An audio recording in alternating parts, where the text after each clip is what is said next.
Hey guys, it's Jamie here. It's my birthday, it's the 20th of May and it's National Bee Day. What I'm going to do is, in the video that I made yesterday, take you through a mixed media process using embroidery, modelling paste, making your own modelling paste, watercolour crayons, printable papers which were free from the Facebook group, and some felt tip to produce a mixed media piece of art which is part of a cover for my new art style journal. So I'm going to do what I always do when facing a blank page, which is to cover it with some background papers or scraps. Doesn't really matter which, a mixture of both probably, but actually my background papers are nearer to hand. Take bits and pieces and put it down using the Mod Podge underneath and also over the top, because when you're doing mixed media, going over the top will give you slightly less absorption on the paper, so something better to work on, particularly if you're using wet paints, watercolour crayons, the sort of things I like to use. I'm not really worried how this is going to look because it will end up basically being covered up. I have a piece of inside of an envelope. That is the top coat over. We now need that to dry. Because I want to do a mixed media piece, I've decided to stencil the sunflower using just some distress photo ink onto some Hessian style. I'm not sure if it's actually Hessian fabric. I can see it. Then what I'm going to do is some very quick messy embroidery, and I'll show you the two stitches I'm going to use. Because I don't know how to actually embroider, I only know a couple of stitches. For the leaves I'm going to do something called messy stitching. So that is simply a long stitch, and it's not always the same.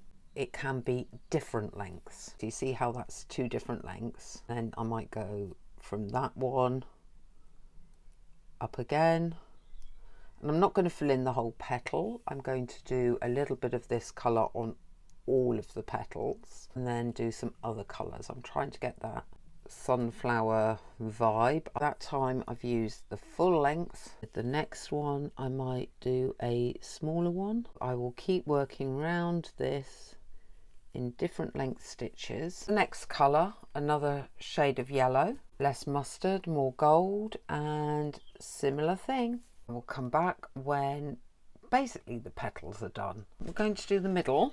What we're going to do is fill this with a different style of stitch. So we do a little stitch, take the thread, wrap it round the needle, and then pull it through. I pop it through the back through to a bit that hasn't got a little knot. Same again, small stitch, spare thread, round 3 times, or twice is more standard. Pull the needle through, take it down, you can pull the knot a bit tighter to the material, come back up, and then again, small stitch.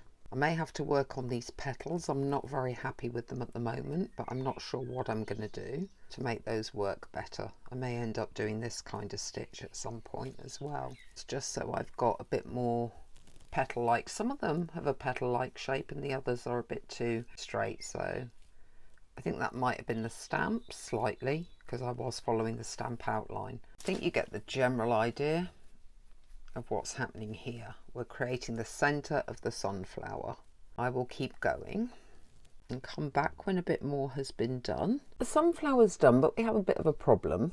It's all a bit tight, and if you try to glue that down, it's not going to work. The only solution I can think of is to cut into this canvas and see if that helps loosen it, and if it doesn't, I think I may have spent hours sewing a sunflower for no reason, which would be tragic. Cut into it as though these are petals. Sort of getting there. Still a bit upright. Okay, now we do the risky strategy, which is cut right up I think it's working. I think with the weight and some good glue, that will work. What are we going to do? We have these papers from Emma that were free in the Facebook group. And we could tear some of that down, run some Mod Podge over, stain it a different colour, and go with this. I think we might. Okay, so we're going to have that one there, these here. I might do red there. There, and there. I'm having a day of this mixed media here. Right, but I know roughly what I'm doing. That has also had a layer of Mod Podge put over the new pieces, so that needs to dry off. First thing I'm going to do is colour this background and the picture in general. I'm starting with a mustard watercolour, scribbling it in, and I will decide whether I want actual water added to this or just use fingers to change the colour. I want quite a strong effect, so I may not use water at this stage. To protect this layer, I'm going to use Mod Podge over the top. It will move things around a little because this is watercolour, therefore it's going to react to a liquid going over the top. Into a disposable container, I've put some baby powder. I'm then going to add some of the Mod Podge, or you can just use white glue. About a 50-50 ratio. You could also use plaster of Paris, which is a slightly cheaper way to do this. You get a softer mix with baby powder than you would plaster of Paris. If you want to use a modelling paste that is stronger, you would use, and harder, you would use plaster of Paris. For a softer, less raised modelling paste, you would use baby powder. Also, baby powder, if you put some cling film over it, this modelling paste will keep. In other words, it will stay usable. Plaster of Paris with these portions has to be used immediately. It will not keep. As you can see, what we're doing is just mixing it to the point where there is no powder showing. A little bit more spready than that. So a little bit more glue. Use Mod Podge for this rather than cheap glue. This is how to get through your glue very, very quickly. Mod Podge, and in the UK, Mod Podge is quite expensive.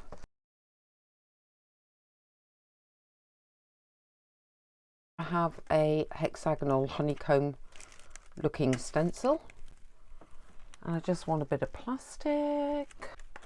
And I'm going to scoop up some of the modelling paste and holding that reasonably still, hopefully, get something workable on here.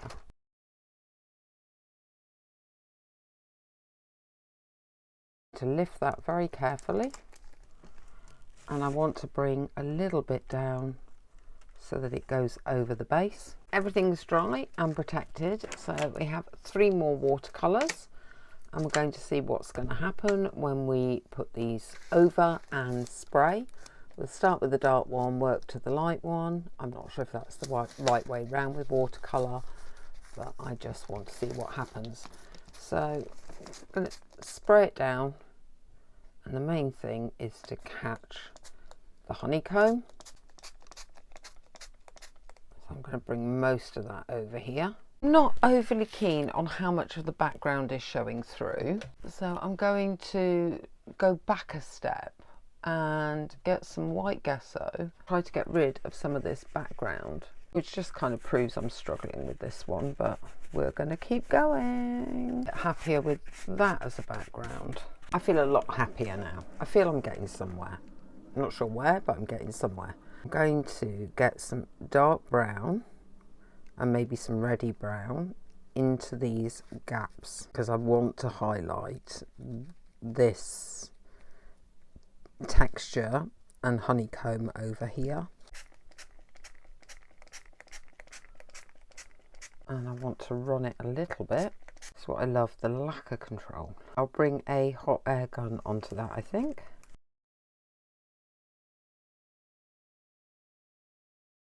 Now I'll run over some yellow, add some water and dry it off. I'm quite happy with that end result. It's still quite backgroundy, but we're going to stick this down. It just bores me how long Fabri-Tac takes to run when other glues run so much quicker. So I'm going to stick that down over here because I'm thinking also about placement. A feature here, a feature here.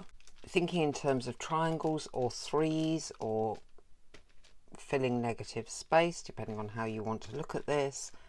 I think you have the bee here, maybe a bit of ink stamping in this corner. I'm going to go with black. I'm going to try and avoid going over the bee too much. Wish me luck with that one. Go in the middle, down to this angle, and I might do a little bit up here. We'll see. Okay, yeah, that looks all right. I think I'm going to run just a bit of printing in that top corner. Just wondering if I've got something that will produce lines. What I might want to do is do some little dotty lines coming from this.